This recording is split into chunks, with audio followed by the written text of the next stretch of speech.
Hello friends, welcome to back सरकारी MCQ. मैं प्रतीक चौधरी एक बार फिर से आपका हार्दिक स्वागत करता हूं आपके यूट्यूब चैनल सरकारी एमसीक्यू में।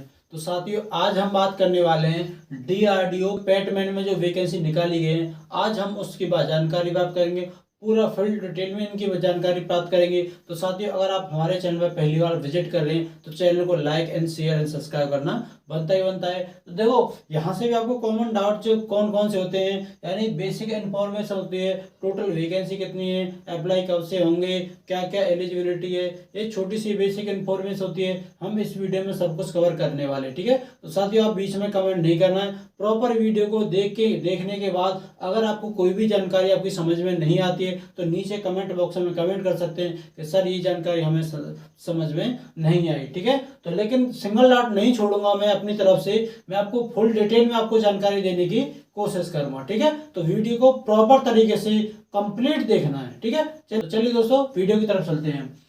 तो साथियों, सबसे पहली बात करते हैं, यानी पॉइंट नंबर 1 की बात करते हैं। इसमें सबसे पहले टोटल पोस्ट कितनी है आपकी? टोटल पोस्ट है 1061। यानी आपको जो डीआरडीओ पैटमैन की जो भर्ती निकाली गई है, कुल पदों की संख्या कितनी है आपको? उसमें कुल पदों की संख्या कितनी है?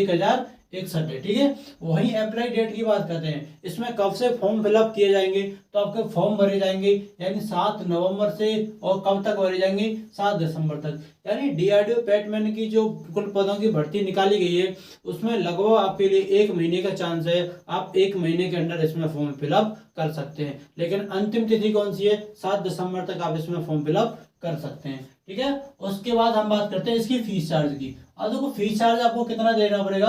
आपको फीस अगर आप जनरल कैटेगरी से हैं, या ओबीसी कैटेगरी से हैं, या ईडब्ल्यूएस कैटेगरी से हैं, तो आपको कितने रुपए देने होंगे? आपको इसमें 100 रुपये चार्ज लगने वाला है, ठीक है। वहीं हम बात करते हैं एज। आपकी जो डीआरडीओ पैटमैन की जो भर्ती निकाली है, आपकी एज काउंट की जाएगी।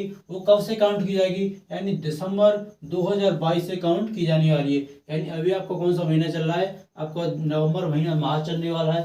तो आपको जो कब से, अगले माह से आपकी काउंट की जाएगी। लेकिन मिनिमम कितनी होनी चाहिए? 18 से 27 के बीच में आपकी एज होनी चाहिए, ठीक है। ये तो हमारी देखो बेसिक इन्फॉर्मेशन होती है, ठीक है ना। ये आपको लिए बेसिक इन्फॉर्मेशन, ये आपको बहुत प्रॉपर तरीके से बिल्कुल जाननी चाहिए।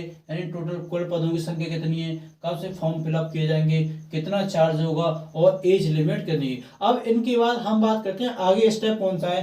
यानी उसमें हम कैटेगरी वाइज कितनी वैकेंसी है, और कौन कौन सी कैटेगरी में बात किया गया है कि हम इसमें अप्लाई कर सकते हैं, ठीक है। तो देखो, बहुत विभिन्न विभिन्न प्रकार की इसमें कैटेगरी है। तो एक एक चीज हम सभी कैटेगरी की बात करते हैं, ठीक है। वहीं तो जनरल, अब देखो जनरल में कितनी पोस्ट है? पहली बात 79 पोस्ट है आपकी। उसमें हम ईडब्ल्यूएस की बात करते हैं तो 67 आपकी वैकेंसी है। और एससी की बात करते हैं तो 71 आपको कुल पदों की संख्या है। और एसटी की बात करते हैं 40 पदों की कुल भर्ती है, ठीक है।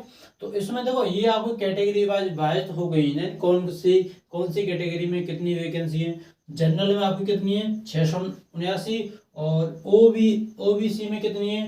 तो ओबीसी में आपकी 204 है। और ईडब्ल्यूएस में 67 है। और एससी में कितनी है? 71 है। और एसटी में कितनी है? आपकी 40 पदों की है।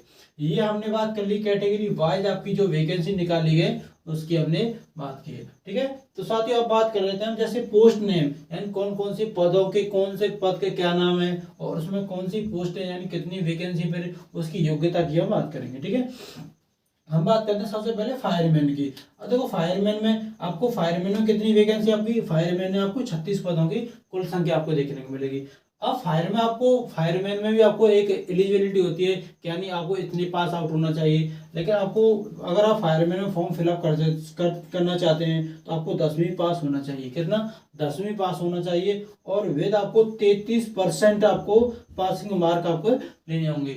अब ऐसा नहीं, देखो अगर आप इसमें 10वीं में आप ग्रे से पास होते हैं तो आप फॉर्म फिलअप नहीं कर पाएंगे। आपको ये रियल है कि आपको 33% पासिंग मार्क आपको लेके आना होगा, विद ग्रेस से नहीं, विदाउट ग्रेस से, ठीक है। अब उसमें बात करते हैं हम आगे फायरमैन इंजन की। फायर इंजन की बात करते हैं, यानी फायर इंजन यानी ड्राइवर। जैसे फायर कहीं पे आग लग जाती है तो आप फायरमैन का कॉल करते हैं ना, तो यही पद हैं। और उसमें पदों की कुल संख्या कितनी है? 18 कुल पदों की संख्या आपको देखने वाली है।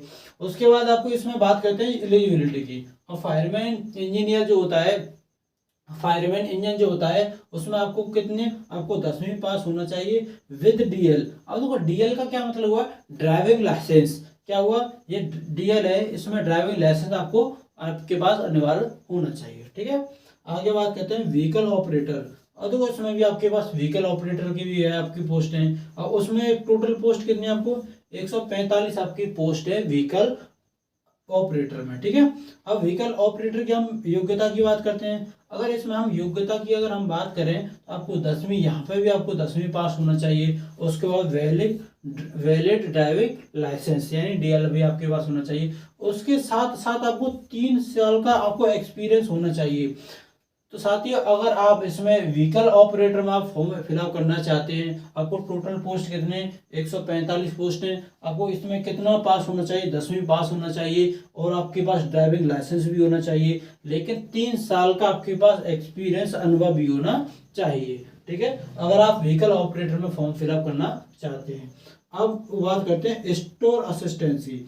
अब देखो स्टोर असिस्टेंस में क्या होगा, आपको टाइपिंग मांगी जाती है कितनी, आपको टाइपिंग भी करवाई जाएगी, लेकिन आपको नंबर ऑफ पोस्ट पदों की संख्या की बात करें, आपको 4 पद है टोटल, कितने 4 पद हैं। उसमें भी आपको 12वीं पास होना चाहिए, कितना आपको 12वीं पास होना चाहिए। और हिंदी में आपको जो टाइपिंग मांगी जाएगी यानी 30 वर्ड पर मिनट, आपसे कितना होगा 30 वर्ड पर मिनट आपकी टाइपिंग करवा जाएगी। ठीक है, ये पोस्ट हुई। अभी कुछ पोस्ट है अभी उनकी बात कर लेते हैं।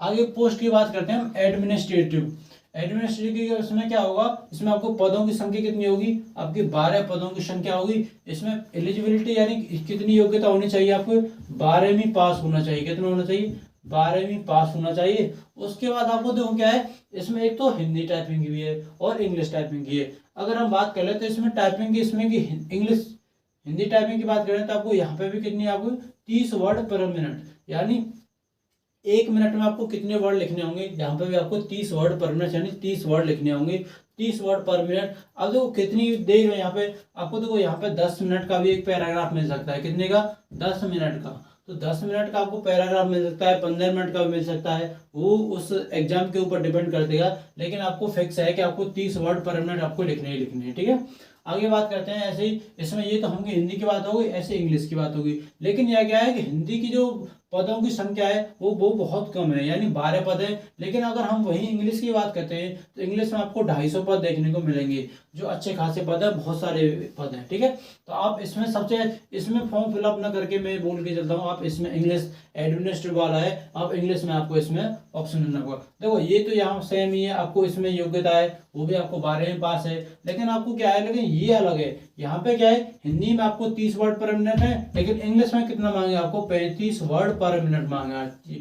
ठीक है, तो आपको ये फर्क है इसमें। देखो पोस्ट, देखो इंग्लिश में भी क्या है, पोस्ट भी आपकी ज्यादा है, लेकिन यहाँ पे क्या है 5 वर्ड पर मिनट थोड़ा सा एक्स्ट्रा है हिंदी की अपेक्षा। हिंदी में आपको 30 है, लेकिन इंग्लिश में आपको कितने 35 वर्ड पर मिनट आपको टाइप करनी होगी। ठीक है, तो साथियों देखो अच्छा खासा मौका है आपके पास, अपॉर्चुनिटी है। डीआरडीओ जो है वो भारत का अनुसंधान रक्षा केंद्र है, वो बहुत ही अच्छी खासी आपको फैसिलिटी मिलती है। आपको देखो पे सैलरी, वो सैलरी वेतन भी आपको मिलेगा, यानी आप मान सकते हैं 2 ग्रेड की, यानी आपको जो बी ग्रेड की आपको नौकरी मिलेगी। इसमें कितने की, आपको बी ग्रेड की नौकरी मिलेगी, बहुत अच्छी खासी। ठीक है, अब बात करते हैं साथियों स्टेनोग्राफर की बात करते हैं। अब स्टेनोग्राफर तो 2 तरीके होते हैं, एक तो हमारा तो आता है इंग्लिश वाला, एक होता है हिंदी वाला। ठीक है, इन दोनों तरीके की हम बात करने वाले हैं साथियों। ये पॉइंट यहाँ पे क्या है, वो बहुत अच्छे खासी लेवल की है। अगर देखो हम स्टेनोग्राफर इंग्लिश की बात करते हैं, तो अगर इंग्लिश से आप स्टेनोग्राफर सीखिए तो आपको कुल पदों की संख्या कितनी होगी 123 है, यानी आपको इंग्लिश वाले की। ठीक है, इंग्लिश स्टेनोग्राफी। ठीक है, अगर हिंदी वाले स्टेनोग्राफी की बात करते हैं तो ये 215 पदों की संख्या आपकी, कितनी हिंदी पदों वाली कितनी है 215। लेकिन देखो यहाँ पे क्या था, यहाँ पे इंग्लिश की ज्यादा थी, हिंदी कम थी, लेकिन यहाँ पे आपको हिंदी की ज्यादा देखने को मिल रही है। ठीक है, अब हम बात करते हैं आपको एलिजिबिलिटी की। देखो उसमें भी आपको क्या होगा 12वीं पास होना चाहिए। ठीक है, 12वीं पास। देखो साथ ही इसमें आपको एक बोनस पॉइंट मिलेगा, क्या इनमें किसी में भी आपको कोई भी सर्टिफिकेट नहीं मांग रहा है, ट्रिपल सी हुआ, कोई भी वगैरह वगैरह डिप्लोमा हुआ, इसमें वो ऐसा कोई सर्टिफिकेट नहीं है, लेकिन आपको 10वीं या 12वीं पास होना चाहिए। ठीक है, अब उसके बाद होता है तो डिक्टेशन की। अब देखो डिक्टेशन क्या हुआ, जैसे अगर आप इंग्लिश ही इंग्लिश की लिखना चाहते हो टाइपिंग, तो आपको क्या करना, आपको क्या होगा कि 80 वर्ड पर मिनट, वहां पे क्या होगा आपको 10 मिनट का टाइम मिल जाएगा। 10 मिनट के हिसाब से आपको एक पैराग्राफ में आपको लिखना होगा और 80 वर्ड पर मिनट के हिसाब से ही आपको लिखना होगा। उसके बाद जो आपने जो लिखी हुई है, इंग्लिश से लिखी हुई या हिंदी से लिखी हुई, अब इसमें क्या होगा आपको 50 मिनट आपको ट्रांसलेट किए भी दिए जाएंगे। क्या, कंप्यूटर पे आपको जब सामने बैठोगे, आपने जो 80 वर्ड पर मिनट के हिसाब से 10 मिनट में जो लिखा है वो आपको 50 मिनट में आपको यहाँ पे लिखना होगा। कहाँ पे, ट्रांसलेट करते समय कंप्यूटर पर। ठीक है, तो ये चीज आपको ध्यान में रखना है। और ये अच्छी खासी वैकेंसी है, यहाँ पे भी आपको अप्लाई कर सकते हैं। प्रोफेशनल वैकेंसी है, प्रोफेशनल जॉब है, आप इसे अप्लाई कर सकते हैं। ठीक है, अब इतना सारा प्रोसेस करने के बाद साथियों अंत में आप क्या बचा, सिलेक्शन प्रोसेस। कहता सर आप यहां से तो पहुंच जाओगे, लेकिन उससे पहले आपको किन किन स्टेज से आपको यानी स्टेज से गुजरना होगा, उनकी बात करते हैं, यानी सिलेक्शन प्रोसेस की बात करते हैं। मेन चीज हमारी यहाँ पे है। अब देखो सबसे पहले सिलेक्शन प्रोसेस की हम बात करेंगे। ठीक है, सिलेक्शन प्रोसेस आपको देखो चार, आपको क्या करना होगा, सबसे पहले आपको सीबीटी से गुजरना होगा। सीबीटी यानी आपको पेपर देना होगा, आपको CBT 1 computer based test. CBT की फुल फॉर्म क्या होती है, कंप्यूटर बेस्ड टेस्ट, ये सीबीटी है। उसके बाद आपको स्किल टेस्ट भी आपको देना होगा। अब स्किल टेस्ट कैसा हुआ, यहाँ पे आपको टाइपिंग की जाएगी, किसी किसी में टाइपिंग है। अगर हम यहाँ पे बात करते हैं फायरमैन की, और देखो फायरमैन क्या होगा, फायरमैन ये आपको ये फिजिकल में आ जाएगा। किस में आएगा, फिजिकल में आएगा, लेकिन इसके हम अलग बात करेंगे। ठीक है, स्किल टेस्ट क्या हुआ, टाइपिंग से गुजरना पड़ेगा आपको, फिजिकल। उसके बाद फिजिकल आपको देना पड़ेगा, यानी रनिंग हुई, वेट हुआ, कितना वेट है, फिर आपको लॉन्ग जंप, हाई जंप, जो भी इसमें मांगे वो आपको कंप्लीट देना होगा। वो फिजिकल के बाद हुई, उसमें हम लास्ट में बात करेंगे डिस्क्रिप्टिव। अब डिस्क्रिप्टिव क्या होगा, जैसे आप किसी ने टाइपिंग की यानी ट्रांसलेट करने के लिए डिस्क्रिप्टिव आपको दिया जाएगा। ठीक है, इसकी बात हुई। अब देखो इसमें मेन की बात करें, जैसे सीबीटी हुआ, अब सीबीटी में आपको किन किन सब्जेक्ट को पढ़ना होगा।